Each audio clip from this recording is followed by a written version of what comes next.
Have you ever been in a legally confusing situation and weren't sure what to do? Those days are over. Listen to SabiLaw on the Beat 97 ABJ to know what's up. SabiLaw is up every Monday, Wednesday and Friday from 8:55 a.m. Exclusive to the Beat 97 ABJ. Good morning, Abuja. You're welcome to SabiLaw, yet another edition of SabiLaw on the Beat 97.9 FM Abuja. With me here this morning, as usual, is Mr. Onyekachi Omar, and myself, I remain Kenechukwu Agu. Today, we want to look at an area that affects the majority of Nigerians. A lot of Nigerians have now become banked. Initially, there was this issue of bankable Nigerians, people who are using the banks and all that. But the vast majority of Nigerians are now using the banks. And we are looking at a banker and the customer relationship to an extent this morning. So we are looking at whether a bank in Nigeria can unilaterally change or vary the interest rates on its agreement with the customer. Well, it's a very important issue, and I will start by saying that where there is an agreement between a bank and its customer showing agreed interest rate, but without an option for variation, change, or increase of such interest, such bank cannot vary or change the interest rate.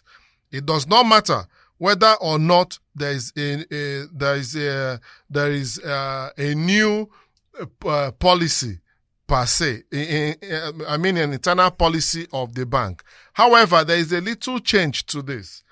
If there is a new interest rate from, say, the Central Bank of Nigeria, that's the monetary policy as it. Then the bank, there are judgments of the Supreme Court that yes, the bank can go on and make the change as it were. So the major thing here is that a bank cannot increase the interest rate of a loan unless there is an authority from the federal government through the Central Bank of Nigeria authorizing banks to increase their interest rates. We have the ugly incident where a man takes a loan from banks and the bank will on its own increase it from 17% to 20%, not minding what the CBN interest rates may be. So even when there is a variation from CBN, take for instance, it is also a duty on the bank to inform the customers of such policies, of such variations.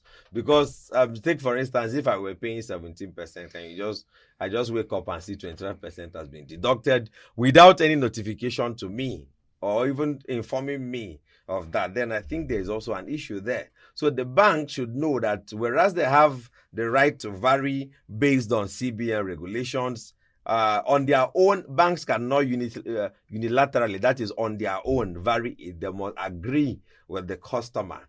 Then again, they have to, when they are following CBN regulations, they have to inform that customer. However, my advice to Nigerians and to customers is, please, all those tiny write-ups in the forms you sign for your loans, kindly read them up. Probably they have inserted a clause that gives them the power to vary it, and you've signed and accepted to it. So before people say it's not the same amount they used to collect loan that they used to pay back, when you are going to collect the loan and you are in their need, please ensure you read through the forms, you read through the letter, the offer letters again and again. If possible, get a lawyer to review it for you. So it's better that way. And for all what we have said, our authority is a Supreme Court judgment in the case of UBN PLC. That is the United Bank. That is the Union Bank of Nigeria. Sorry, the Union Bank of Nigeria PLC against Ajabule and another. A 2011 case reported in LPELR 8239. It's a Supreme Court judgment. Until tomorrow, go SabiLaw. Have you ever been in a legally confusing situation and weren't sure what to do? Those days are over. Listen to SabiLaw on the Beat 97 ABJ to know what's up. SabiLaw is up every Monday, Wednesday and Friday from 8:55 a.m. Exclusive to the Beat 97 ABJ.